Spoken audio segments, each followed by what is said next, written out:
Hey guys, welcome to another episode of SEO on Air. As you know, there are over 200 ranking factors used by Google, and with the availability of tons of SEO growth hacks in the web, it's quite easy for people to get confused on what is ethically correct.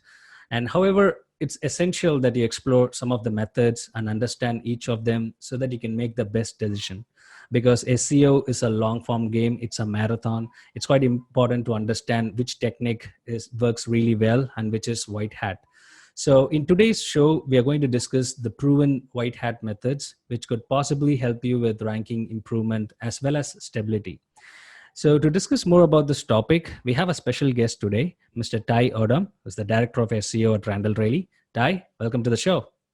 Hey, thank you for having me. I appreciate you. Appreciate the invitation. Awesome. So, guys, to give you a quick intro about Tye, so he has a close to a decade experience in search engine optimization with a demonstrated history of working in marketing and advertising industry. So he's super skilled in SEO and he does a lot of consulting and he has experience in dealing with WordPress sites on HTML, CSS, JavaScript. So as we mentioned in some of our previous shows, that a content guy can become an SEO, a link builder can become an SEO, but when a tech guy has a SEO background, it's a killer deal because Google these days, a lot of stuff happens in the tech SEO industry, and especially a lot of sites are switching to JavaScript and sort of stuff. So Tye, welcome once again to the show. I hope there's going to be a lot of good answers coming from you for the ton of questions we have. Sounds good. I look forward to it. Awesome. So I have an important question up front, Tye. We know that SEOs have been they always look for loopholes in the algorithms to rank websites, but some of these don't necessarily fall under the bracket of black hat, and they might not be also white hat. They called it as the gray hat. So please, can you tell us, like, what are the black hat techniques that is prevalent in the industry, and but people still consider them as white hat tactics? Well, I mean, I personally view white hat SEO as, trying to stay far away from that line and implementing strategies that will, likely stand the test of time with Google. Um, the obviously link building tactics um, that implore, strategies where you're not providing value to the end user are always going to be considered by Google, I believe, to be black hat or gray hat, something that's not natural, something that's not going to help that end user. So when it comes to things like link building, you have to create amazing content, you have to create expert content, authoritative content that could very easily get links naturally, as opposed to paying for placement of links. I personally don't like to get anywhere near that black hat line, or that even really that gray hat line. I think that you need to be pretty conservative in how you go about getting external links. You really need to provide value to the end user. You need to provide value to a potential person that you would reach out to in hopes of acquiring a link. Even if you ultimately end up doing something to get that link, you're still providing value to that person that you're reaching out to that webmaster that you're reaching out to. Absolutely. Well, that's a good start. So you hit the nail on the head up front, saying about the even the gray hat should be stayed away because anytime it could convert. So in fact, that was my follow up question that I had in my mind is that we don't know yet like what Google would say tomorrow about some of the strategies that deployed right now, thinking as white hat, they can soon turn out to be a black hat tactic because we know people like to game the system whatever Google releases, and then people try to game it across. So can you give us some examples that you consider like the most effective white hat SEO methods that are future proof? Absolutely, yeah. I think that that SEO methods that are centered around a well-structured site architecture and and authoritative content, expert content are some of the things that will stand the test of time with Google. Right. Um, Things like how many internal links you have on your homepage, how many links and what links are in your main navigation and footer, as well as what content is on that page, are always going to be very important and future proof. You know, Right. you have to pay attention, very closely to the number of links that's on your homepage, because page rank flows down from your homepage to, the other pages on your website. And I just don't ever see those being, you know, penalized by Google or not even being important. I think that that's always going to be what Google's looking for is information, to serve to their end users. And you have to have a good site architecture for Google's crawler to find that information. So, we put a lot of emphasis on, structuring your website correctly, being very careful about what links are in your main navigation and footer, not having too many of them. All of that stuff is, I just don't ever see Google changing the algorithm on that part. Maybe the weight of those things in their algorithm may, differ down the road, but it's certainly not something that will get you penalized, in my opinion. Awesome. So, Tye, I've seen some of the real estate sites where, I mean, it's not just about real estate websites. It's also prevalent in the travel industry, where you notice on the footer that they would have covered each and every state in US. They would have linked out to that page, and that'll be like hundreds of links within the site. So, do you think it's a black hat tactic? Because I know you already told us that Google, it might not get penalized, but is there some value that people can drive out of this by adding hundreds of links to interior pages for each and every city on a particular state? Um, I don't think so personally. I mean, Mhm. I've seen instances where those sites that have those type of footers have ranked fairly well. Mhm. Obviously, or you have to have a lot of page rank coming into your website first and foremost. I guess sometimes those footers can be supported because you have a lot of page rank coming in. But as Right. far as it being a good thing or something that I think Google sees as positive, I mean, I really don't think so. I think that having strategic links that are editorially given, internal links that are within a piece of content as opposed to hundreds of links in the footer, I think that's always going to be the best way to go. I think those Right. editorial links are weighted much heavier in the eyes of Google, and from our testing, we know that links that are higher up in the code have a little bit more value than links in the bottom. And so having all those links in the bottom of the footer, they're going to get the least amount of weight in that in that algorithm, or excuse me, in what the algorithm assesses of your site.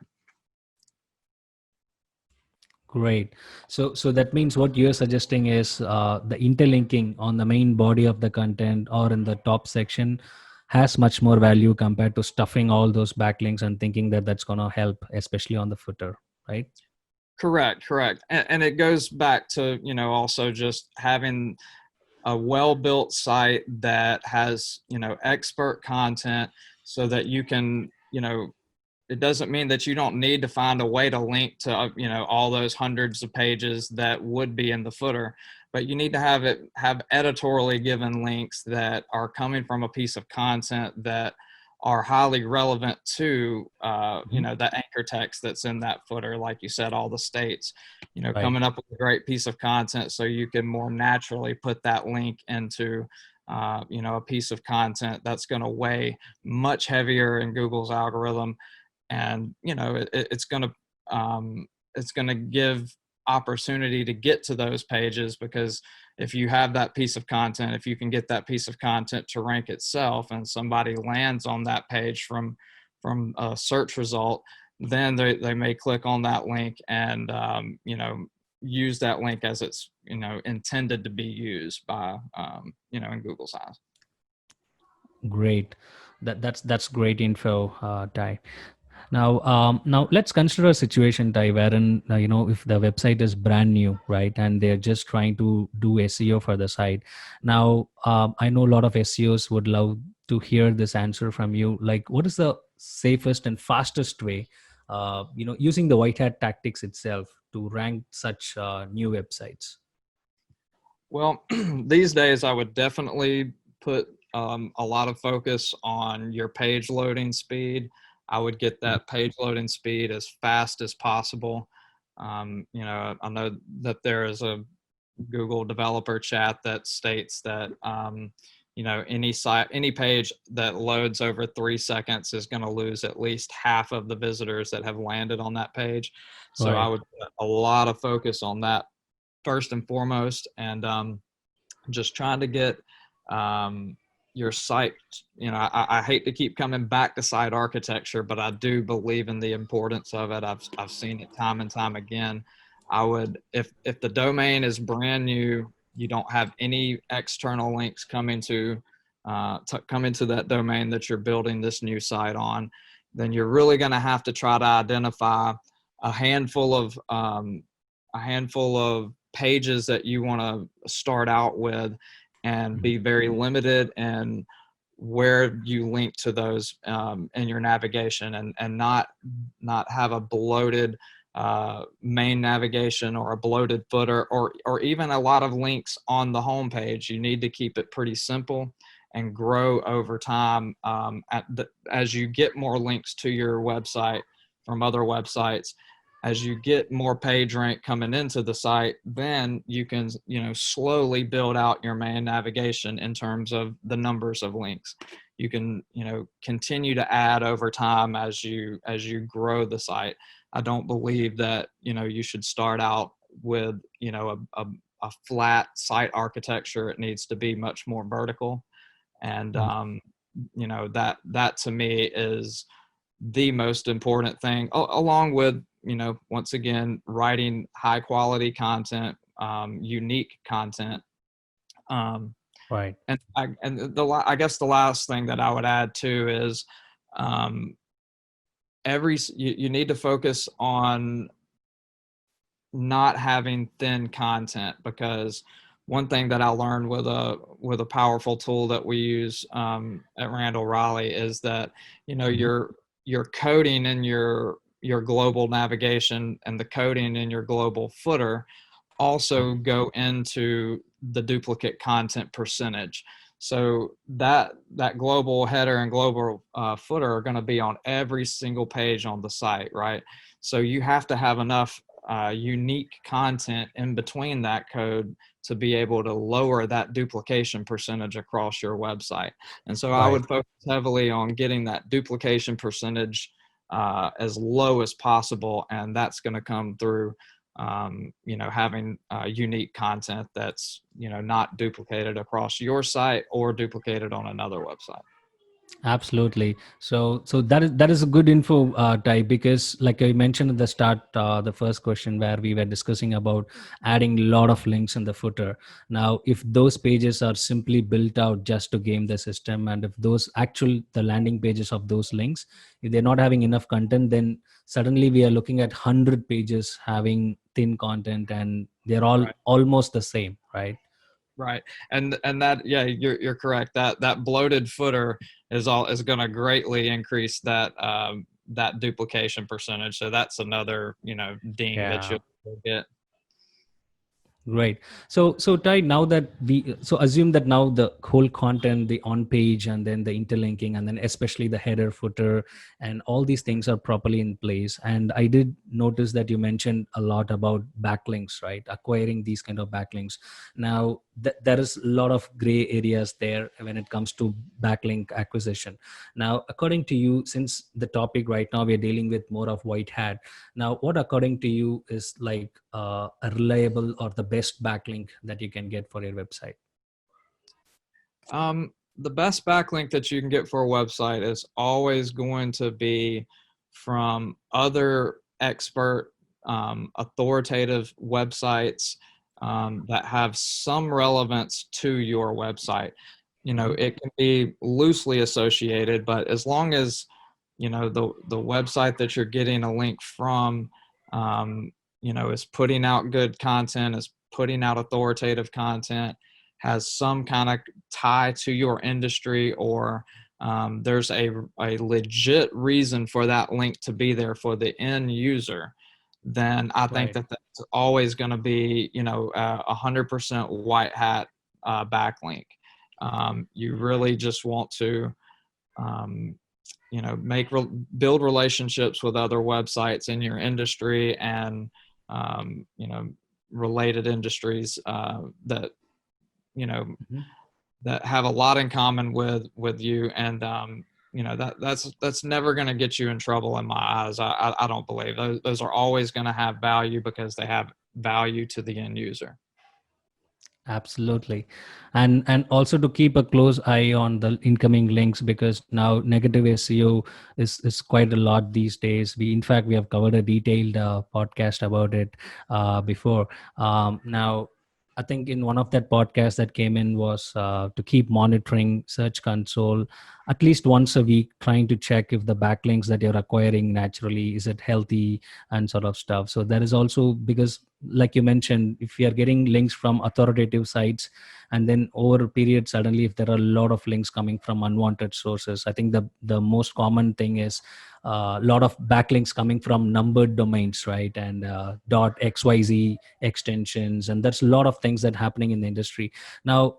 Now, have you come across any such instance where a negative SEO attack has happened and the site lost rankings? And then, is there anything specific that you can advise us? Because this is quite important when it comes to a white hat tactic, a site following all the rules, just because of somebody trying to play the blame game, then you get lost. So in that race, now, how best you think people can monitor this and take action?